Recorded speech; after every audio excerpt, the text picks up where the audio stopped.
As the weather's warming up, now's a great time to be sowing seed in your garden, particularly in the veggie patch. And there are the three amigos that I love to get in as the weather warms in spring.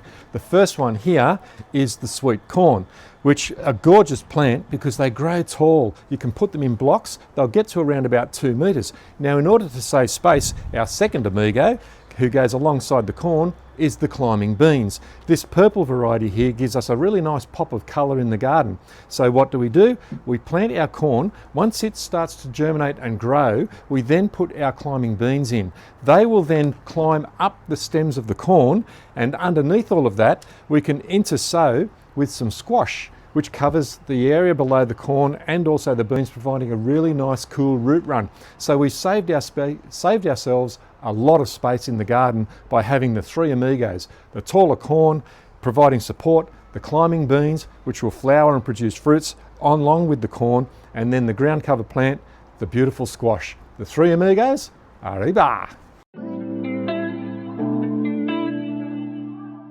Continuing with our planting schemes in the veggie patch, you are looking at two options. We can grow from seed, or we can grow from seedlings or transplants. The first option, when we're growing from seed, is direct sowing.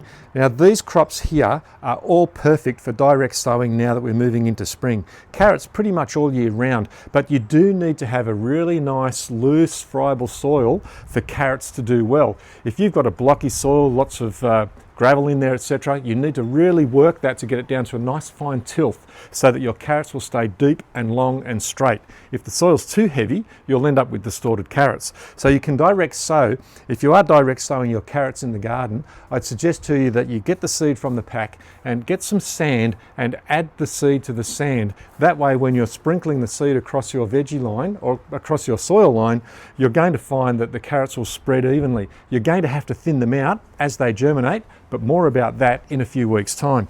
The other crops that we have here that can go direct sowing is pumpkin. This one, Jap pumpkin, is just another pumpkin, but these are fantastic. There's a gorgeous one that I love to grow in my garden, which is called golden nugget. Now, unlike this one, the Jap, which is a real runner, you need some good space for this, but you can grow it on a support, even leaning an old pallet up against the garden fence and then planting your pumpkin in front of the pallet and growing it, training it up the pallet will give you more space and keep those pumpkins off the ground. But golden nugget is more of a bush pumpkin, and that one produces gorgeous fruits across spring and summer.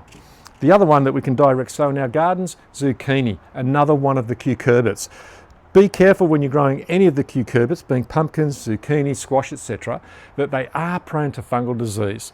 So things like powdery mildew, you can prevent that by using a milk spray. Very simple, just use 1 part milk to 9 parts water and spray that over the foliage as a preventative measure.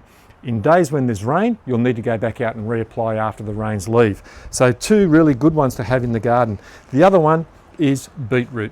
Beetroots are fantastic plants grown in the garden, and with these I like to take the seed and soak them overnight in some seaweed solution and then sow them directly into the garden bed. You may also need to thin them out because with the beetroot seed you'll end up with multiple shoots coming through. But with all of these crops they can go in spring, so they're great for direct sowing. But some plants which have really fine seed may be better off growing them as transplants. So these onions are a great choice here. There's plenty of onions within that one punnet. We can take these out of the punnet, separate the individual plants out, and then place them into the garden in our vegetable rows. Similar thing happening here with the leeks. They provide fantastic value. You can see here with these leeks, you've got probably 40 plants or 50 plants within that one punnet. So once you take them home and separate them out, you can lay them out into the trenches of your garden and you're going to have leeks forever and a day. The other one that's really good for transplants rather than direct sowing are your tomatoes. Now, we have spoken about tomatoes earlier in the season, but this one now, ready to go in the ground. What I'd be doing with a plant of this size is pruning out those lower leaves and planting it at least half the depth of that seedling. So all of this would go down into the ground and I'm only going to be left with that top portion. That's going to see the roots emerging from these preformed root initials on the stem, providing a really strong base for this tomato to really kick on. So if you're thinking about putting veggies in your garden, either direct sow with some of the larger seeds or some of the other plants, look at transplants for a really good quick result. Get your fingers dirty.